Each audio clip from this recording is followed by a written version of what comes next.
Welcome back to Velvet Bite Radio. It's time to step into the world of vampires with authors Dan Klefstad and Eva Vertrice.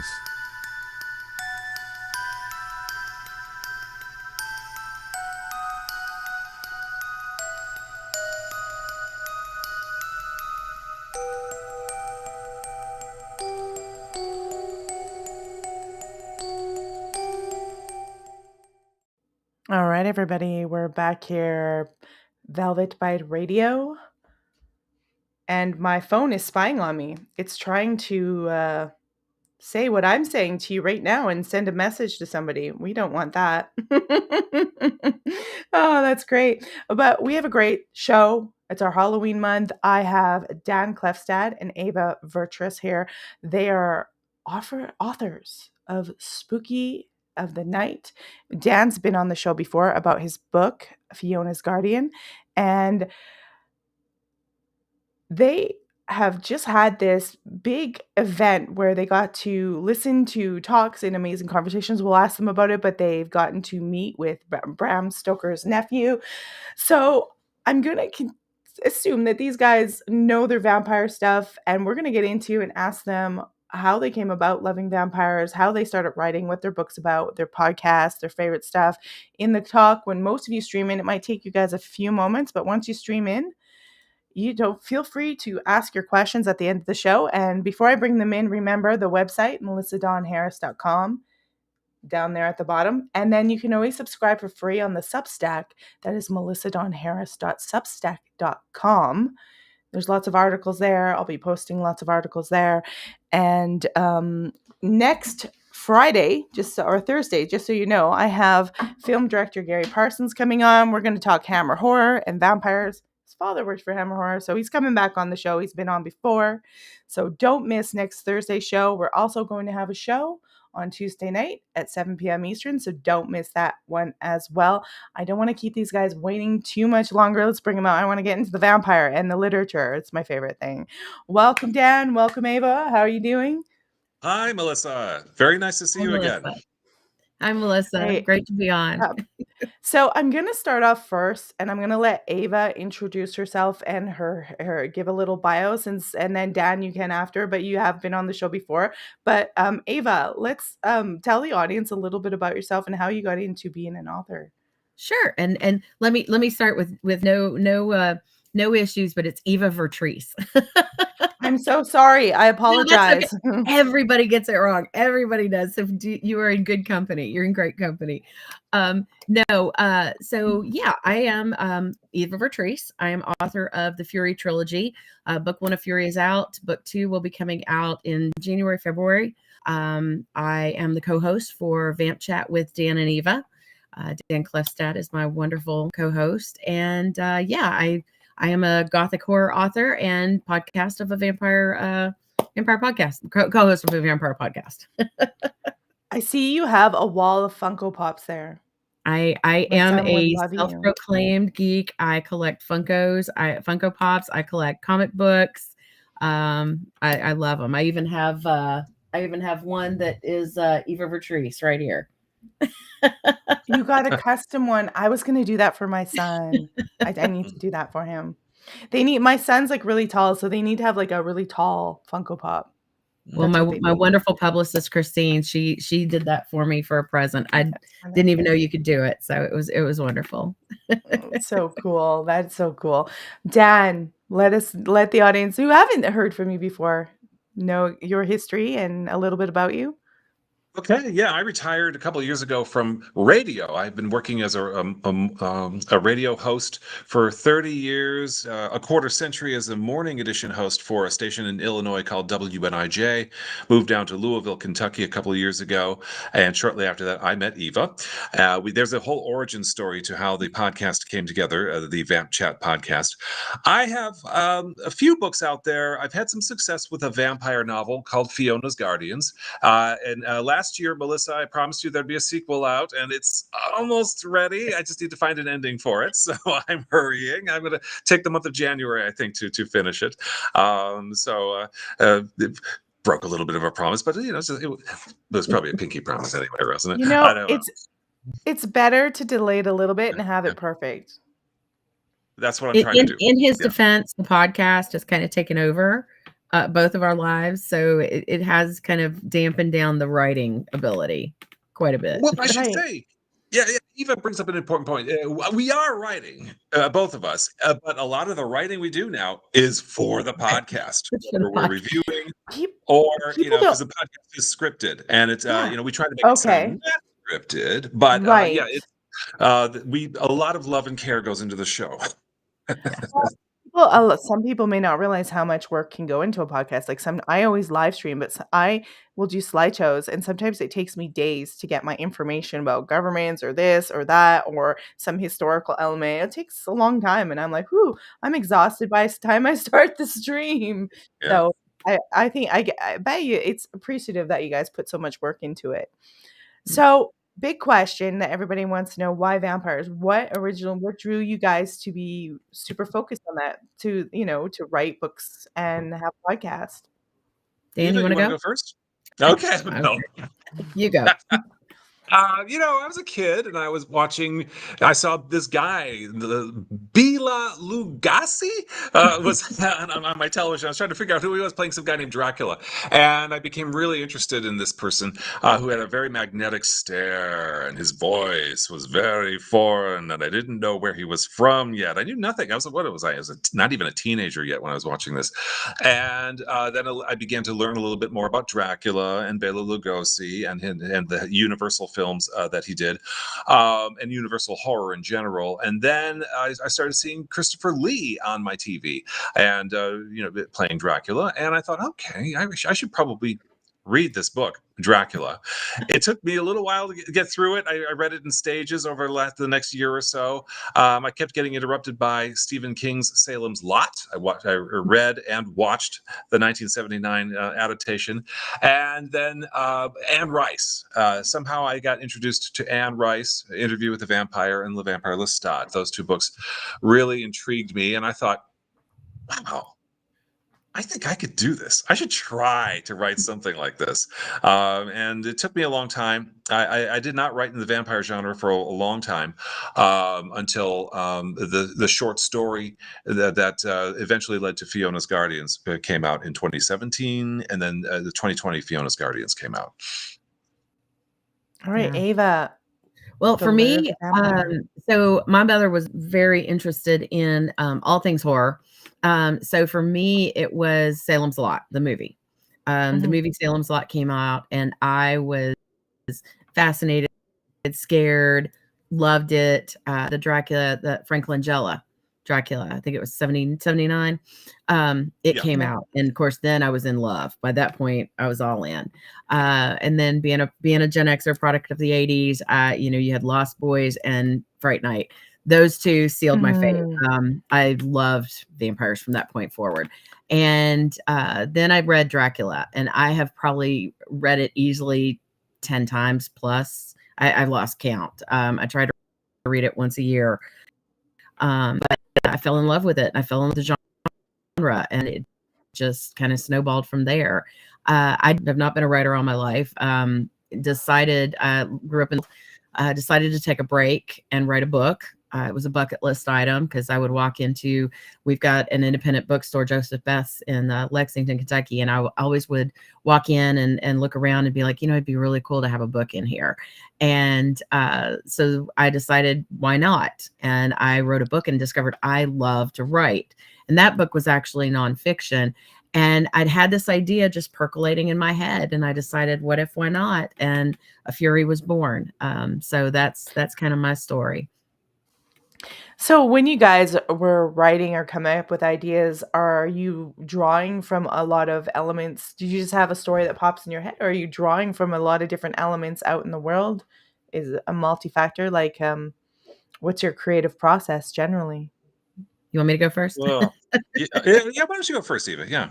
Okay. Well, for me, in my trilogy, I love drawing from biblical, historical, and mythological. So there's only 4 characters in my novels that you can't Google and find a backstory.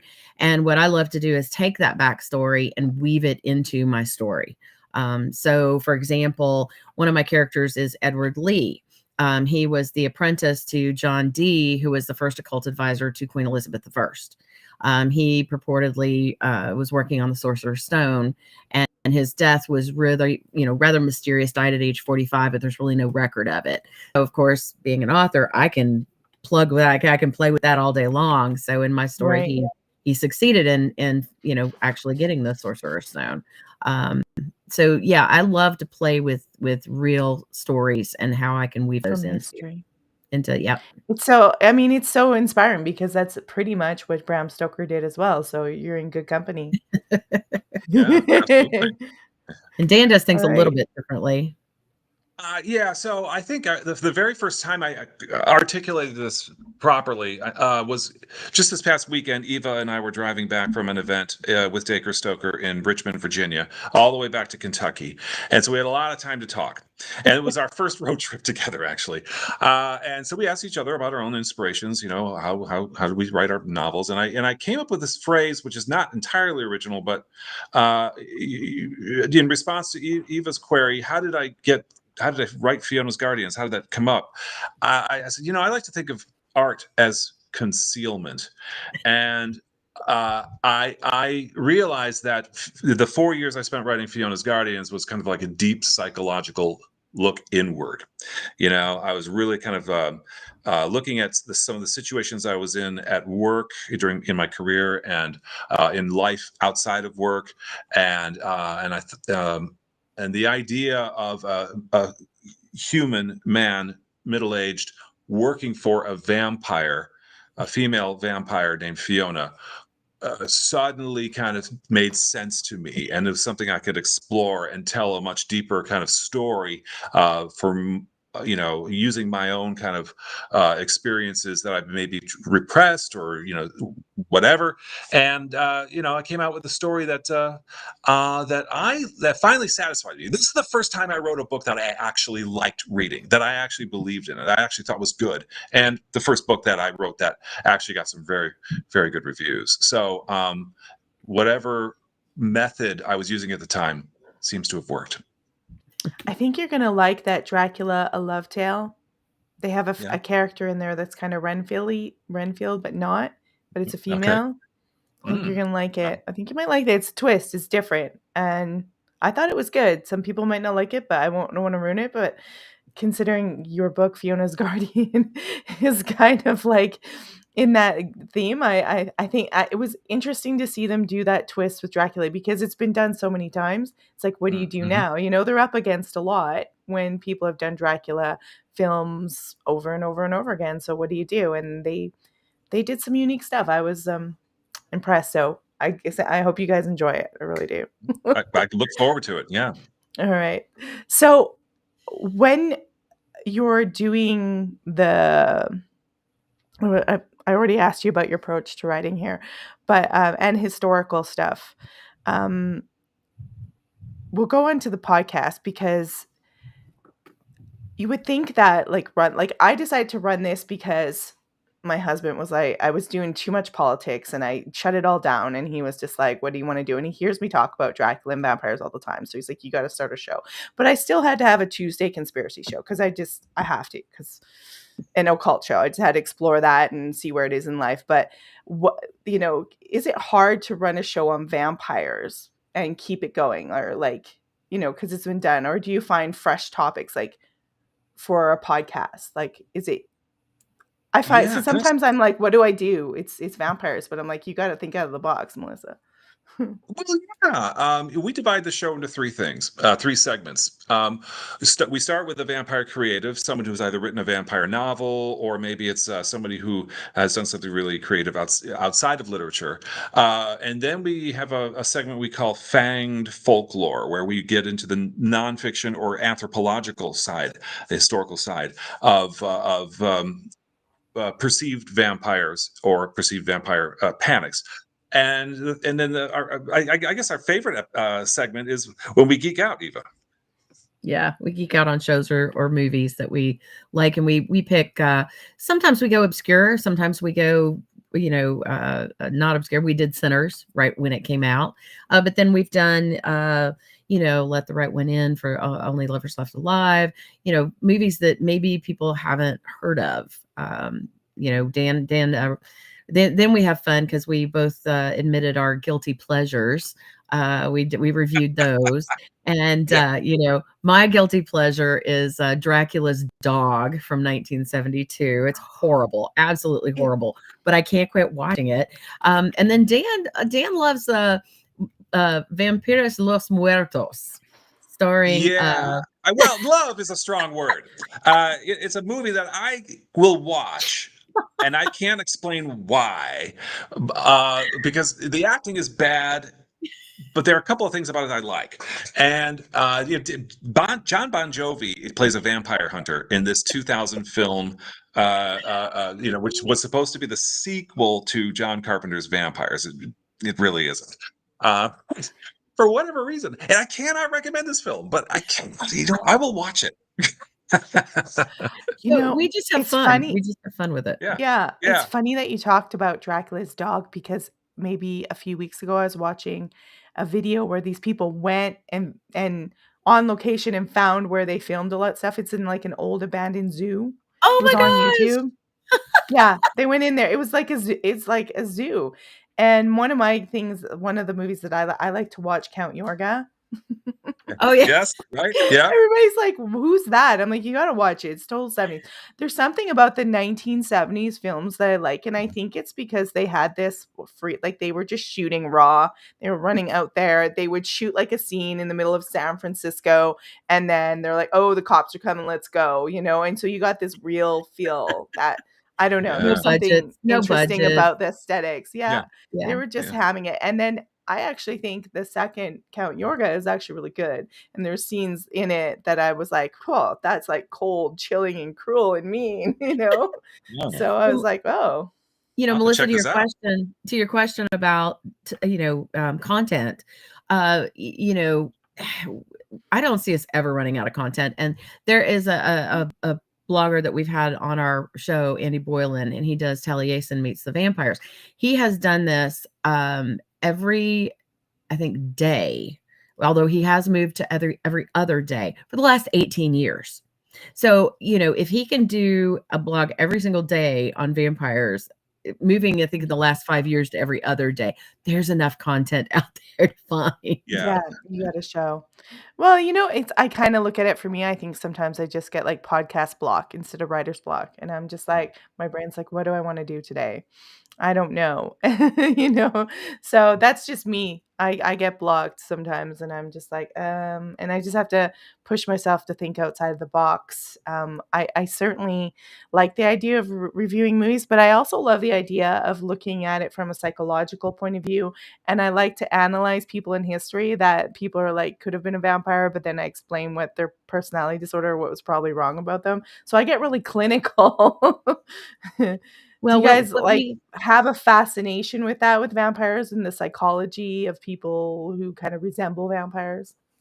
We haven't dove into the groups that help me, Dan, the real, real so vampires, the actual blood drinkers and right, willing right. We have not, sanguines.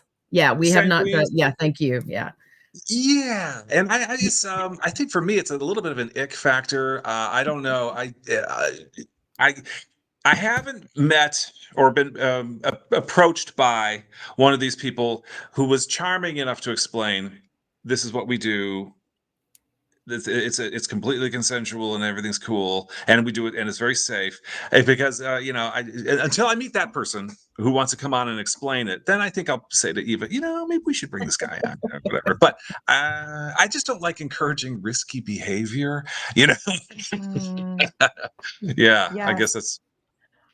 I had somebody ask me to have someone on the show, and they said they were a psychic and this and that, but they had they were related to Vlad the Impaler, and it took me about 2 minutes to Google everything on her to realize it was not true.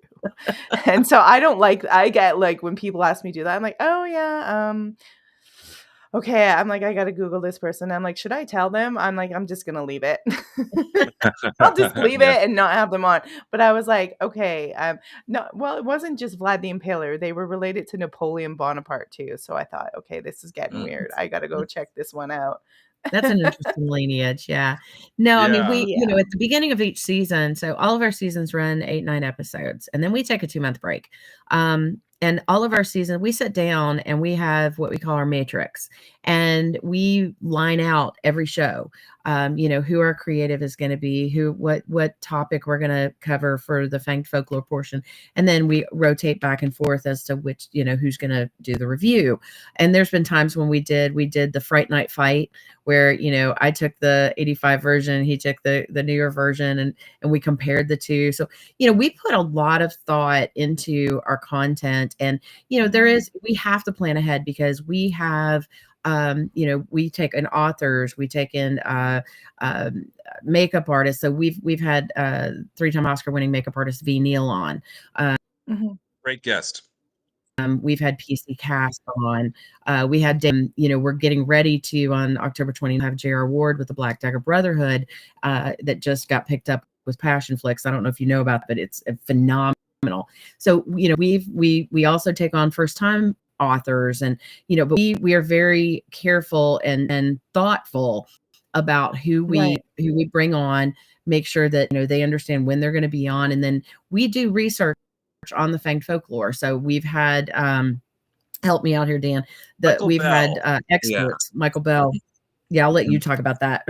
Well, yeah. So Michael Bell he's got a brand new book out, by the way, and I think we should probably consider him for season 4 of Vamp Chat. He is a guy who at one point was a consulting folklorist for the Rhode Island Historical Society, and he has been called to sites where bones are discovered and they are disarranged, or they're something ceremonial or something protective has been done to these bones so that they could presumably stay dead. And a lot of these bones that are discovered are associated with or date from so-called vampire panics, or some kind of supernatural panic involving an energy draining or wasting creature. So during consumption outbreaks in Serbia, for example, or elsewhere in the Balkans or Central Europe, in the 18th century, or in the 19th century, even as late as the 1890s in Rhode Island, you get the case of Mercy Brown and Sarah Tillinghast and all that. People who were wasting away from a disease that we now know as tuberculosis.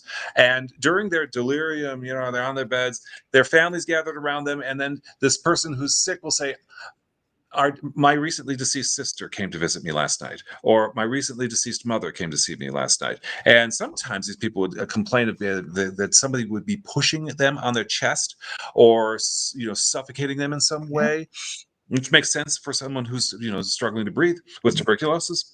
And suddenly they would say, okay, she mentioned the sister, she mentioned the mother, we should check out those graves and see if they're disturbed in any way. And if we get any indication that something's wrong, we need to exhume the body. Sometimes they would do this without authority.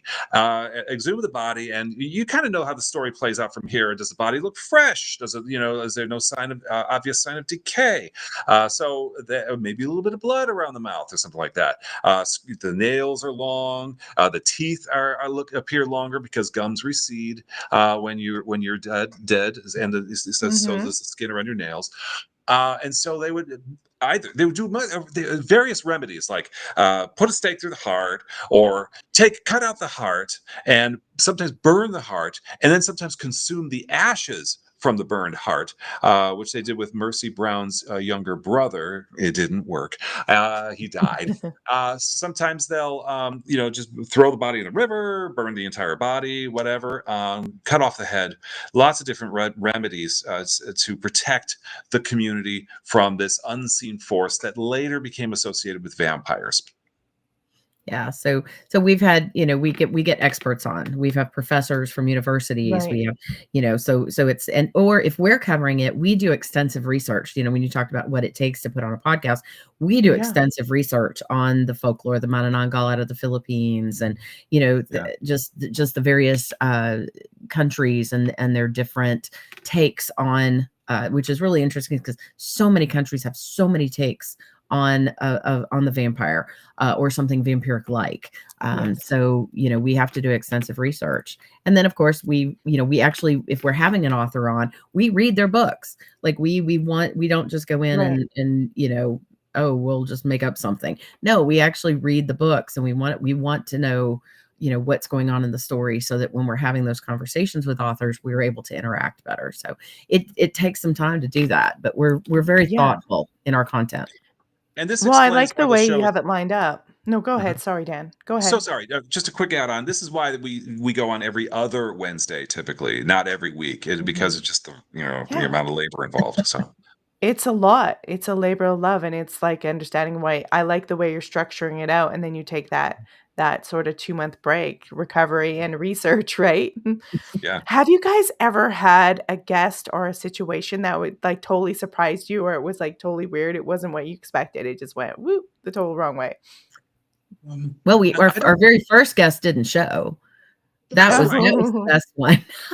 And so Eva and I ended up interviewing each other. And it was actually, people told us they loved the episode. And that is, I believe, still the most listened to, the most downloaded episode of Vamp Chat. I Episode think one, where are we now? In the 20s, I think, but I Yes. yeah, actually yeah, think that's brilliant because they get to know you Yeah. right off the yeah. bat. Well, Yes. You know? the funny thing is we had no idea what we were doing. Absolutely no idea what we were doing. I mean, we met a year before we started the podcast at I won't call it a failed book signing, but we had like 3 or 4 people show up. But it gave us time to talk, and we were like, "Oh, we should do something." And we were thinking, "Oh, YouTube." But it took us a year, and then finally it was like, "Let's just do a podcast." And he was like, "Okay."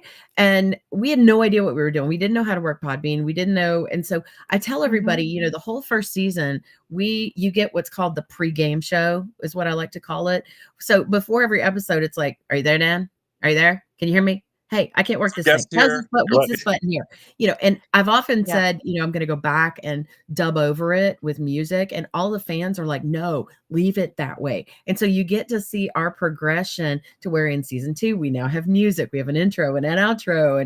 And then, actually last night, I just figured out how to work some sound effects buttons, so you get to see kind of our Right. progression in the podcast, and it makes the fans are very endeared by it. And, I won't say I wouldn't say we've had any guests that we haven't absolutely loved. I mean, I You're Right. right. don't think we We have. love them. We've had a couple Or episodes where there were technical issues, or caused us maybe to like cut short the interview. like when I used to do podcasting on like more paranormal stuff long time ago, I would have like a story or it would be like right out there that I wasn't expecting, and I would just have to like do a big poker face. Like someone would start talking about their body parts in too much graphic detail about being abducted, and I'd be like, "Wow, I wasn't expecting that." Ooh, so I'm glad to hear you have like, sane guests and all that stuff. Have you guys ever had anyone that came up to you and said, "Hey, I'm a real vampire"? Like, have you met anyone with those claims? Actually, yeah. Was it at the Louisville HorrorCon? I I think think. so. Yeah, yeah, Yeah, at the yeah. Louisville Mhm. HorrorCon, we did have somebody approach us, and very, very nice guy, really nice guy. Mhm. And told us, yes, I'm a vampire, and was interested in would we be interested in having him on the show? And he was a great guy. Mhm. Yeah, we've I think just the once. Yeah. Yeah, And as we go along, I'm sure we should just have a I'm sure. standard kind of, reply, that we agree on. right. 'Cause I've had people on who's told me they've met real vampires and it disappeared, and I've never met a real vampire that's bitten me or disappeared, so I was like, "Oh." I was like, "Okay," but they insist that they're real vampires, and I don't know, maybe there are. Well, I don't wanna actually, call someone crazy, you know? Well, no, we were approached by somebody who claimed to be one, but now Marita Crandall, who is the owner of Boutique du Vampire, the Vampire Cafe, the Apothecary, and Potions Lounge in New Orleans, she has a great story where she was at her at the boutique one evening, and a gentleman came in, and he was dressed very, of course, it was New Orleans, so she didn't think much of it, but he was dressed very nice. I can't remember the exact garb, but if you listen to the episode with Marita, she'll tell you all about it. But he was dressed very nice, and he was walking around the boutique, and he asked her if she had a book about vampires, and at the time she hadn't written her book about the New Orleans vampires, and she said no, but that's a pretty good idea. And he said he told her, he said, I think some people, I know some people, or I think some people would be interested in it. And that's really all he said. And he did have a foreign accent, and then he left. And what was very very creepy was her dog was next to her, and the whole time her dog did not like this guy at all, and actually positioned, and her dog is wonderful, very, very sweet. And this is very out of character for the dog. He kept positioning himself between her and this guy and would not move. And so the guy just kind of walked around the boutique and then left. Well, at the same time, her husband was coming into the boutique. And when he came in, she was like, did you see that guy? And she was telling him, and he was like, what guy? And she went out, and there was nobody there. So that's as close as we've got to a true possible vampire encounter. And like I said, she tells the story much better on the show. Yeah. But that was kind of creepy. That's one of the areas in America that I hear about vampire cults and people who are, I don't know, the handlers for the cults and all bunch of stuff that's strange, and people insisting that. And Charleston, South Carolina is another place I hear of. So I don't know if it's because they're the older cities in America, but both places I've heard people tell me you need to check those places out. Oh, New Orleans is wonderful. And actually, Jacques Saint Germain is reportedly he's purportedly to have been seen, I think, in as early as the 70s in New Orleans. So people have claimed to have seen Jacques Saint Germain there. So yeah, very famous. Yeah. Yep. So I'm going to assume generally on your show and in your book, you take the vampire, excuse me, as a fictional monster or metaphor, though, in general speaking. Yeah, certainly in our writing. Yeah. Yeah. Yeah, because I know a lot of people are like, why are you talking about vampires? Do you think they're real? And I'm like, well, I mean, I don't think they're real in the sense that it's going to bite me like Dracula and I'm going to transform. But I mean, I do think, I'm willing to explore things, I'm willing to listen, and I'm willing to, consider that there's psychic vampires out there and that We've drain met you. those, yes. Energy vampires, absolutely. Yeah, I think vampires make exceptionally good metaphors as well for the people or things that drain your energy. And I just, you can play with that all day, in fiction. And I'm a little bit more like, I guess, a believer, so to speak. I mean, do I know that vampires exist? Not for sure. I don't know for sure. Do it odd that all around the world there are tales of creatures very similar. I find that odd. I find it interesting. I find it intriguing. Dan and I love to talk tropes on the show. Tropes are like one of our, favorite things to talk about. And, the fact that there are so many different tropes and variations. And so, do I know that they're real?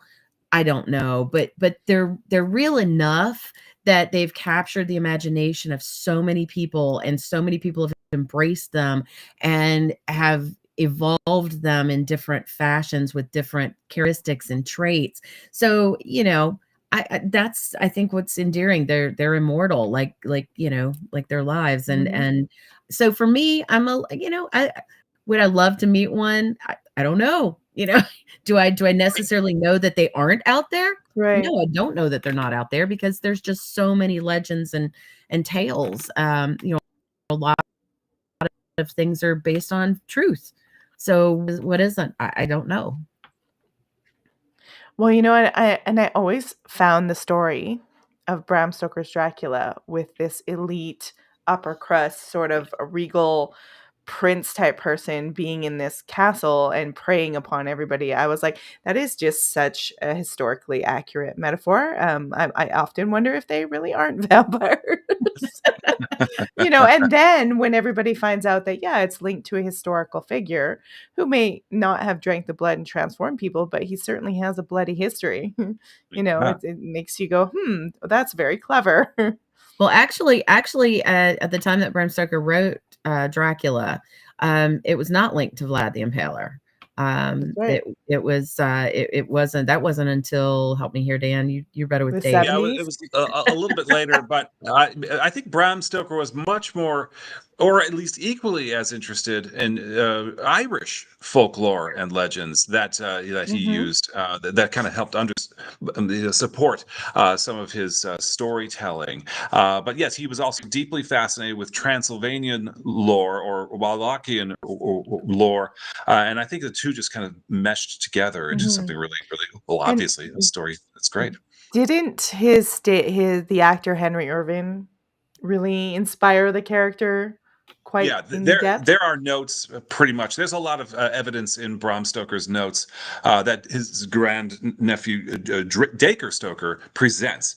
So if you ever have a chance to catch Dacre's either his Stoker on Stoker presentation or Dissecting Dracula, which is a much more forensic and involved and interactive kind of thing to see, that is really worth your time, and you will learn a lot about how Bram Stoker put together Dracula, the novel, but also you'll learn about what was cut out and later became part of Dracula's Oh, guest. now that's fascinating. What was left behind? Well, the actual book starts on page 120. So there's 120 pages that are missing the whole beginning of the book. And so what they did is Bram's handwriting was awful, and his note taking wasn't the greatest. But it took him 7 years, and over that 7 years, he did different variations of different notes and things, and so they've actually it's taken them 15 years to go back, and the notes were actually scattered too, so they've had to go to different places and gather up all of these notes and then put them in some sort of timeline and then analyze them to see exactly what the thought process was in the building of this story. And so the first 120 pages were cut out.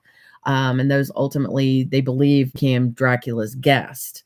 I see. That's right. Dracula's guest. Which is more about Harker and his journey. So does he think it's just for pacing that he wanted to shorten that intro, or? Well, his editor had something to say about that, Brahms' editor. Your editor's always right, according to Stephen King. So Brahm made the wise decision to obey his editor, cut out this stuff that maybe especially 100. If you're going to cut 120 pages from the beginning, that means the editor's waiting to get to the furnace of the story. So that's where we get when Dracula opens. As we know it, that's right where the furnace begins, Yeah, because that sounds like it would be a little tedious, Yeah, and there was a different ending too. Yeah, right, exactly. Interesting. I won't ruin it for everybody and ask you. I'll check it out what it is, because I didn't know that. But it's like, well, in this world today, people, that would work to, like, if something's famous, then you can, do a spin-off of Jonathan Harker's story or something. People do that all the time. So it's interesting that that's became Dracula's guest. Yeah. And so, and Dacre, I read his book quite a lot when it first came out, his sequel to Dracula, and I thought it was interesting. I liked it, and I'm trying to recall. It was about a female character. Was it not? There was that main female character. Yeah, it's been a long time since I'm I've trying to actually read remember that. it. Yeah. Mm. But we can get our notes and we can look at it. You know. Yeah, she's like this female vampire, and I'm trying to remember it because I got it as soon as it came out, and this was I think my son was a baby. Like this is a while ago, and I'm Okay. like, oh, my mind is failing me now. But it was interesting to see his process, and I'm assuming that he understood all this stuff about his uncle before he even decided to write his book. I mean, I don't know if you know that. We can't speak Uh, for him, but My it's understanding is interesting. yes. Yeah. Yeah, that he actually did. I mean, Dacre's really into research, just like Bram was, you know. So yeah, he would Mhm. go in, uh, you know, he would go down the rabbit holes, and then to craft a story. Yes. Yeah, That's great. I haven't read the sequel yet. It's on my list. One of the things is, I have so many books that I want to read, but the fact that we read for every episode of Fan Chat, it's like I have to read those stories. Yeah. But we've been diving in, or at least I've been diving into the lost translation of Dracula, The Powers of Darkness. So, and Dacre's book with that. So that's what I've been diving into. Yeah, Well, one of that's our more. fascinating. I gotta check that stuff out. Do Oh you yeah, know well about check the out. lost translation? No, I don't. Oh, okay. So Well, we had the documentary director, producer, if you will, of The Powers of Darkness. And this is a documentary that's coming out this month. And it will be a 6-part series. Iris Ichishta and, did this research into the lost Icelandic, it was an Icelandic translation that was discovered that was a completely different book after this guy named, I forget his name, this Dutch researcher used Google Translate to translate the Icelandic translation back to English, and he discovered it's not Dracula.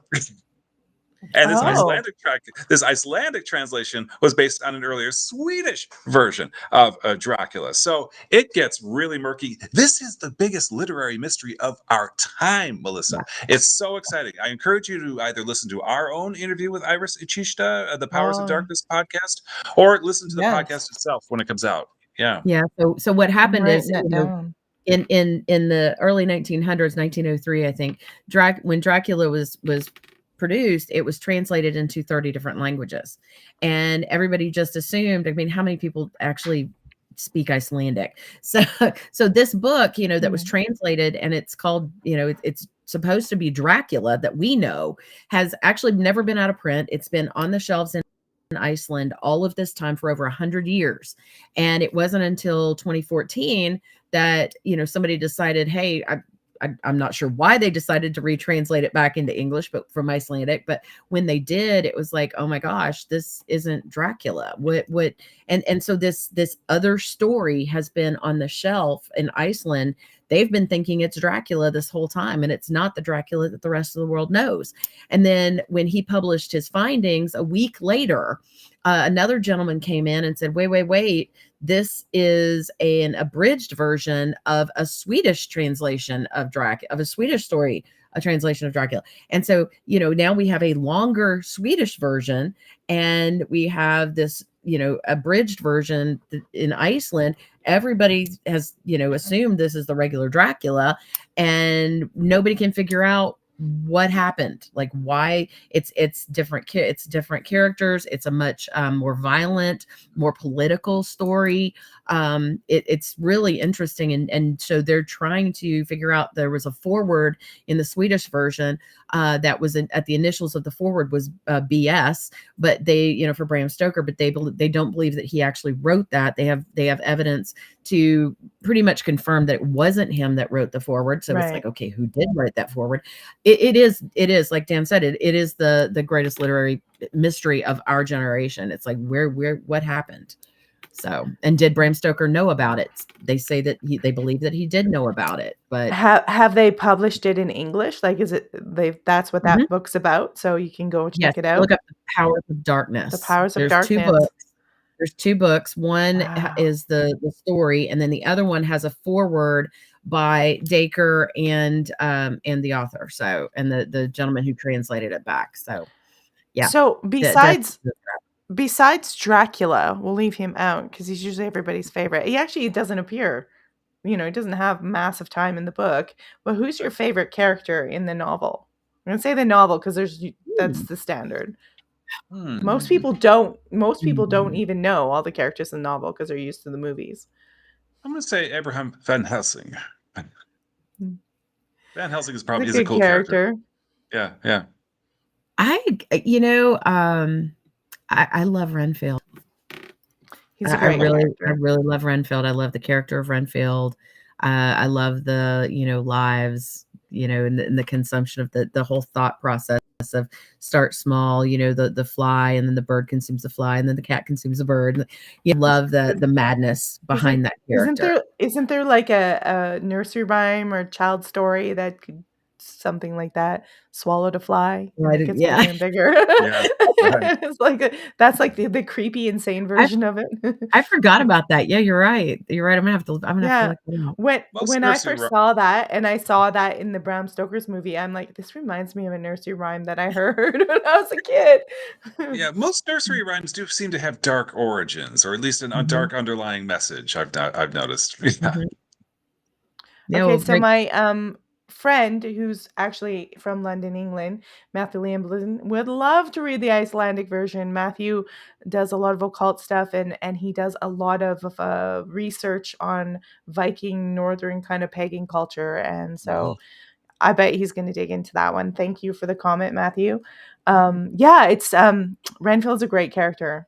Yeah. And I don't know. It's interesting how a lot of people who watch that movie that I sent you guys a link to Dracula Love Story, or maybe they watched Gary Oldman's um, version. They'll go and read the book, and then they're depressed. They're like, Dracula never loved Mina. I'm like, sorry No. to disappoint you. He's actually a real villain. Mhm, right.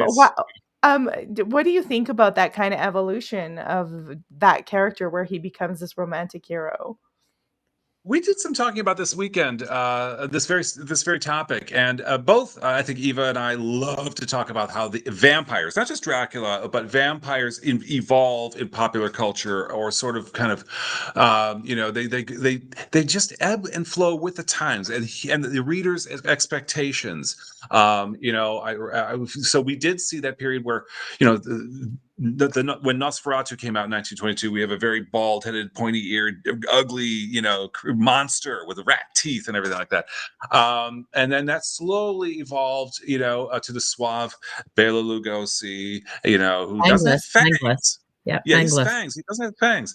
And then, of course, from there to the tall, menacing Christopher Lee. But then we start getting the sexy vampires like Mhm, Frank Langella as Dracula, or Chris Sarandon as Jerry Dandridge in Fright Night. mhm. But they started to get, monstrous again, especially with Robert Eggers' Nosferatu, or the Last Oh, Voyage of the Demeter.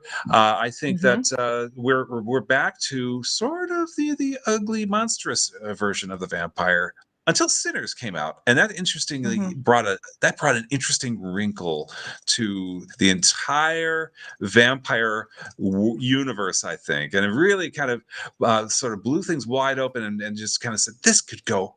The vampire legend could go anywhere, but it also got Eva and I thinking, and this is not the first instance of an Irish vampire, Remick from Sinners, but Eva and I have been thinking, has Ireland become the new Transylvania when it comes to vampire origins, or the evolution of vampires in popular culture?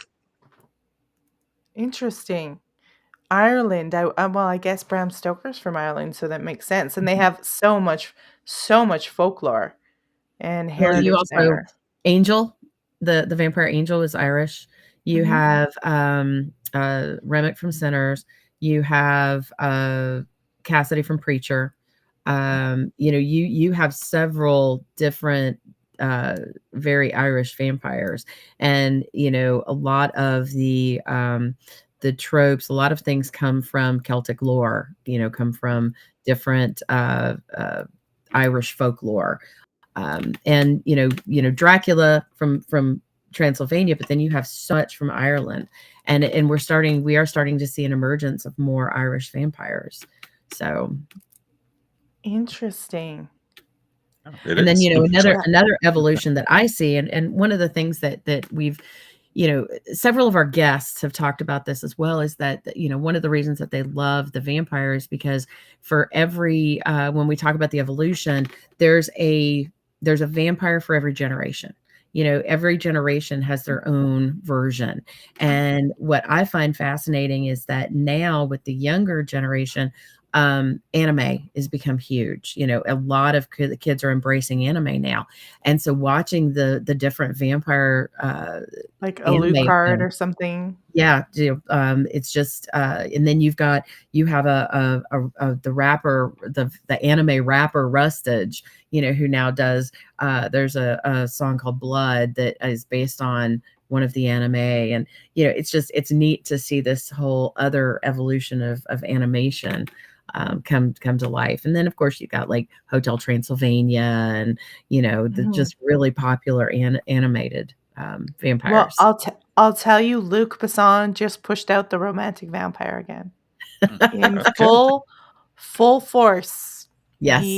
And the girls, you go look on TikTok, the girls are like on the video and they're swooning and they're like, I wish someone would search for me for 400 years. I've And I'm like, do you know how creepy? I was like, do you know how creepy that sounds?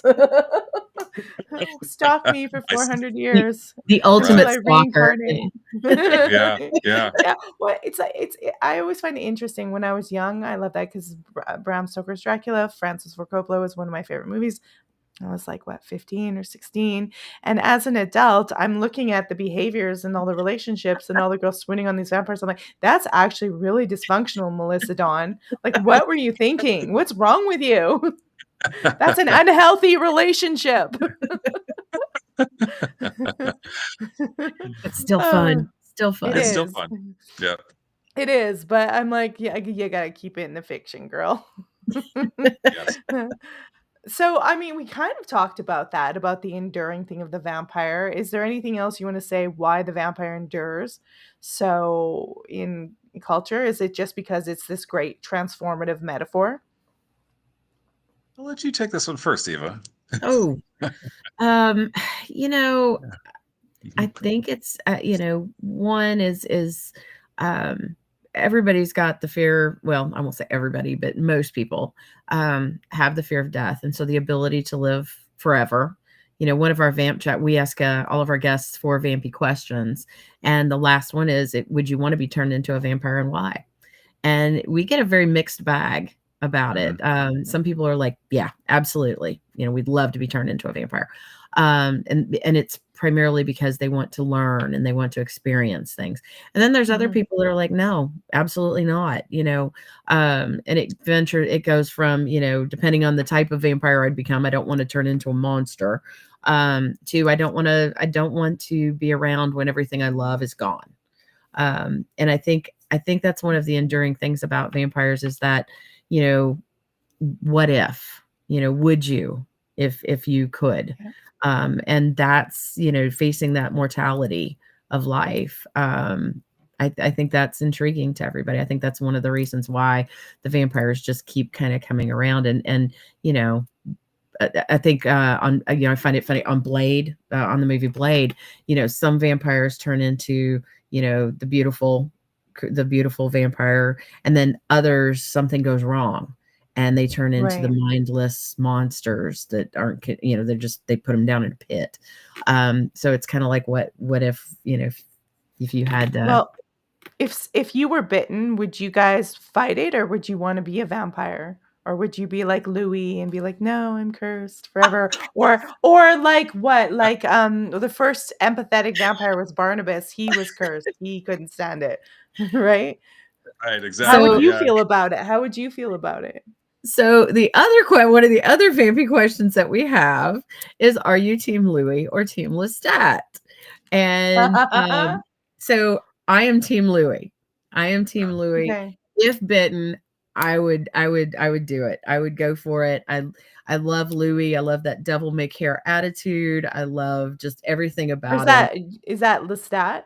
With the, because Lestat. I'm sorry, Lestat. Yeah, I was gonna say. Oh my gosh. Like, you said Louis. I was like, no, God, no. No, you don't want to brood about it. Lestat. No. We're going Team Lestat.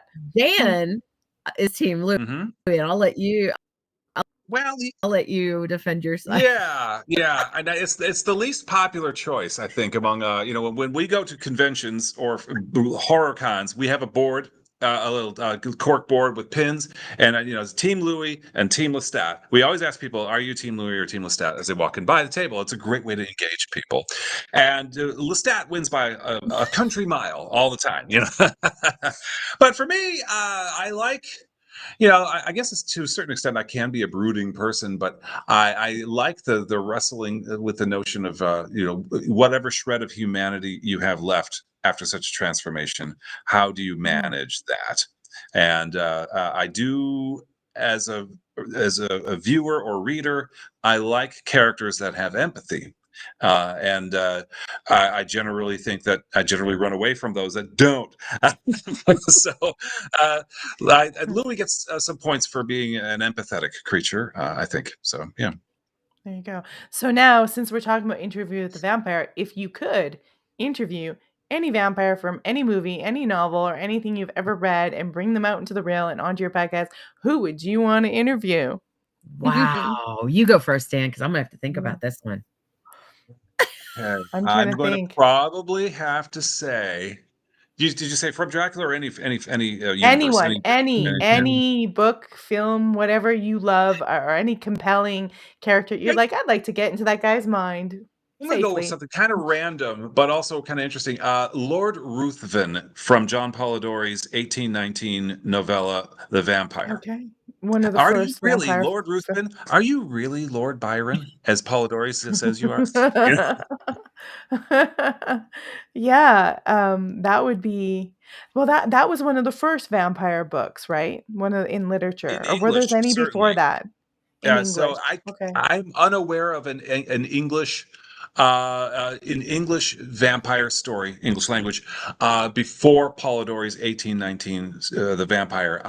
But there were some in, I think, French and other languages, fiction. Yeah. I think that now for pure selfish reasons, Jerry Dandridge, Christopher Sarandon, but for because I'm oh man, that I love that guy. movie. Oh, I'm I with love it. you. That's great. Yeah, I'm but with that's you. just for personal reasons. Now, I for I actual wore out my VHS movie of that one when I was a kid, teenager. for actual content that I'd want to actually interview, I just want to sit and look at Jerry Dandridge. But for actual interviewing, and Dan, you're gonna have to help me because I'm drawing a total blank. Dracula Untold. Right. Yeah. The actor's name, you mean? Luke? Is it Luke? Luke something. I'll just do a quick search here. Hang on. Anyway, while he's looking up the name, I would want Vlad. I would want that character. Right. Just because the way they portrayed him, the way that he became Dracula, there's a lot more behind the scene, kind of I just think there's a lot of interesting content that could be brought out in that character in an interview. Right. Just the way he fought it, the way that the whole story unfolded. I would very much like to interview that version of Dracula. So I can't think of the actor's name. Luke Evans. Thank you. Luke Evans. Yeah. I'm a big fan of and I never was when I was younger. It's only when I watched the 1979 Nosferatu, but I like that movie, and I think I like it because the whole scenery, the director, Werner Herzog, after the war, he grew up in a Swiss mountain village. So that's how he lived. And so I like how Jonathan's journey, all the landscape becomes a character. And I think I'd probably want to be there and interview that vampire because freaky. But I just love that movie. So Klaus Kinski and Isabella Gianni, Bruno Ganz Mhm. as Harker. By this time, they go back to the names, the English names instead of the German names. But Yeah. I like that movie too because almost every scene is shot to make it look like a painting by Caspar David Friedrich, an Yeah. early German romantic painter. Almost every scene looks like that. And Yeah. in keeping with sort of the German romantic tradition, they make great use of the overture to Das Rheingold by Mhm. Richard Wagner. It's a really stirring piece of music, and they use it to great effect. You know, when you're just surrounded by mountains and all this nature and the fog and everything. You know, to when Mhm. you hear that low brass start and then it builds, it just is a perfect use of that as well. Yeah. So from the visual art and the romantic painting and the romantic music. Werner Herzog, the director, just did such a great job with that movie. He did. And I like watching it because I feel like I'm watching a scenery and a landscape in Europe that no longer probably exists because for whatever reason, because of modernization. I feel like he's actually kind of exposing me to what really Jonathan Harker would have seen if he went to the Carpathian Mountains. So I was just like, wow, it's not CGI, it's not dramatic like that. It's like you said, it's like a painting, and Mhm. it's just really well done. And of course, like you said, Klaus Kinski. I mean, all of them, really good performances, and a twist on the ending. Yes, absolutely. Yeah, a really good twist. I don't want to spoil it, but Oh, yeah. go watch it, everyone. It's Yeah. like almost 50 years old, but we don't want to spoil it for you. So okay, last question, then I'll ask you guys what your plans are for the future of the podcast is who do you identify what vampire character do you identify with the most in any movie, like for your own personality? I can answer this one. Naja. Nadia, from What We Do in Naja. the Shadows. Naja, Yes, what we yes. do in the shadows. Mm. Naja, right Nice. here. I have to go watch that. I cancel my net. Oh, It's on Netflix, and I cancel my Netflix. Yeah. I have to go watch it's on it. Hulu. It's on Hulu. Yeah, it's brilliant. Yeah. It's on Hulu now. Yes, it's on Okay. Hulu. Mhm. Okay, Mhm. cool. And Naja. Yeah, I would say I'm very, very very much like Naja. I'm not sure if I have an answer to that. So can you just spell it out for me one more time? I'm actually So stalling for I'm time. gonna say But who we'll give you a few more seconds, and it's all good. You can take your time. But uh, yeah, what vampire character do you personally identify with the most that you thought, yeah, I know what this person's going through. I get it. I identify with that with my personality.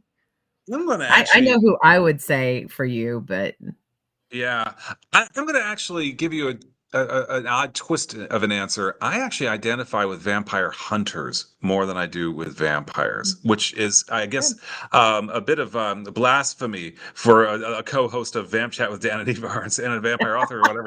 But I feel like the vampire hunters are sometimes the most interesting characters in those stories, and so Van Helsing comes up in my mind a lot. I'll go with Van Mhm. Helsing.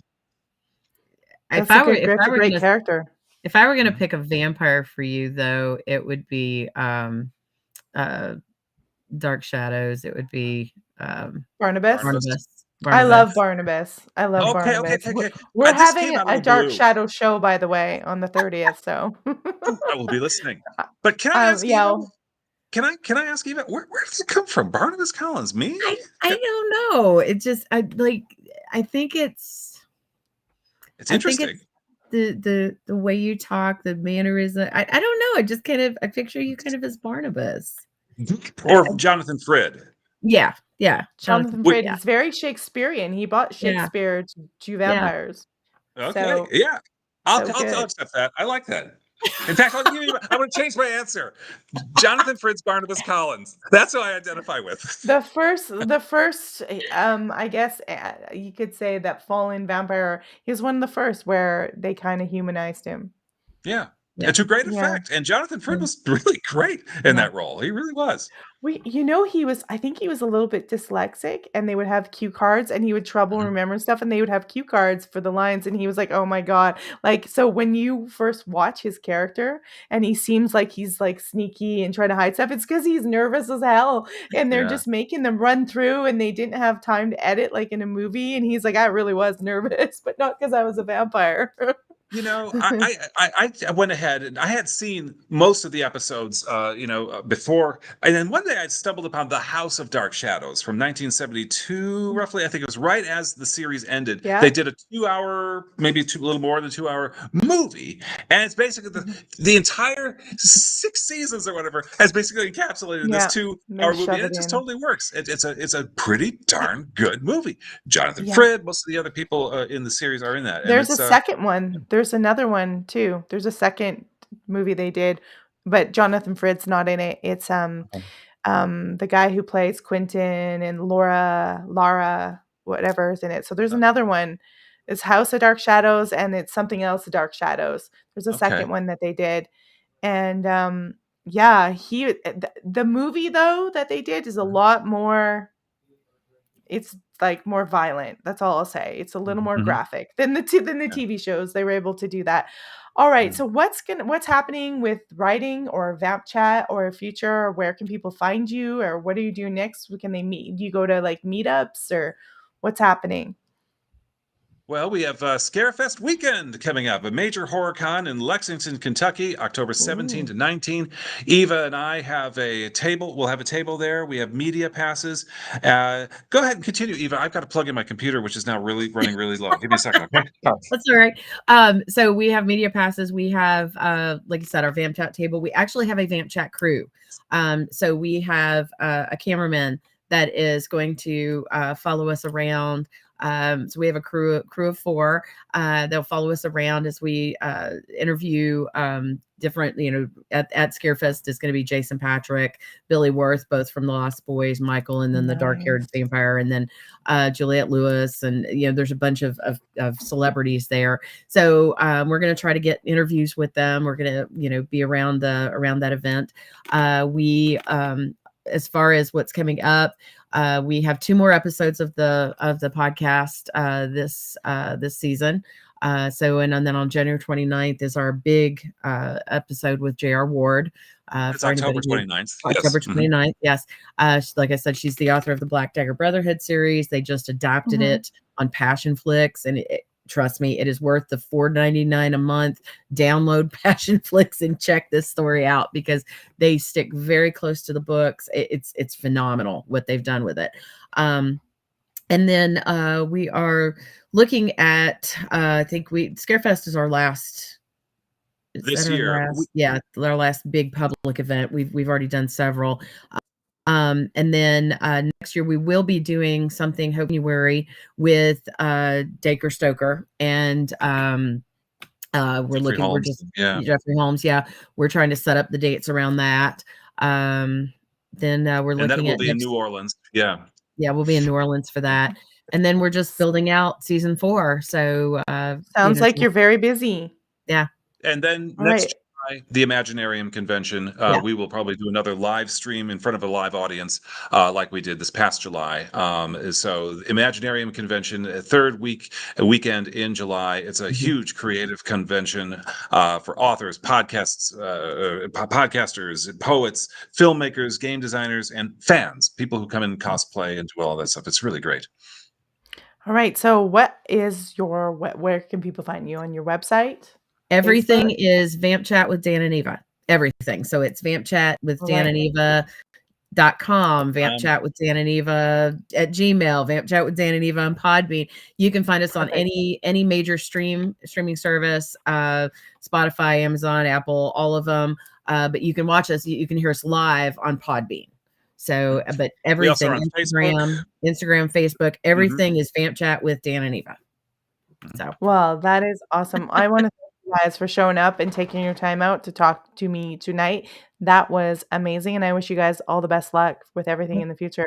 Well, thank you, Melissa. And thank you. we hope to to have you on sometime. We Yeah. really enjoyed this. So Sure. Well, you call me and let me know, and I'll okay. be there. I'll All put you right. guys out. You don't have to hang around. I'm just going to tie it up, and we're going to head out. And thank you guys so much. Okay. All right. Thank you. you. All right. All right, everybody. I hope you guys enjoyed that interview. They are doing some great things. So please go check out their podcast, Vamp Chat with Dan and Eva. They have some tremendous guests. When I don't know, we'll see where this show goes. We're going to be back on Tuesday. We have a really cool show. It's Tuesday nights I go into the whole entire conspiracy with the occult research. So we're going to be talking about paganism, but pagan cultures that were basically overtaken. It's going to be an extension of the Halloween and the history of Halloween. Go check it out. It's on the YouTube channel. Remember, melissadonharris.com is the website, and melissadonharris.substack.com. Go subscribe over there because there's tons of articles. There's things I put up, and the podcast is over there as well. Thank you guys so much. I'm going to tune out, and please come back on Tuesday. That's 7 p.m. Eastern on Tuesday. It's going to be Season of the Witch and Politics. That's the name. Cheers, guys. Welcome back to Velvet Bite Radio.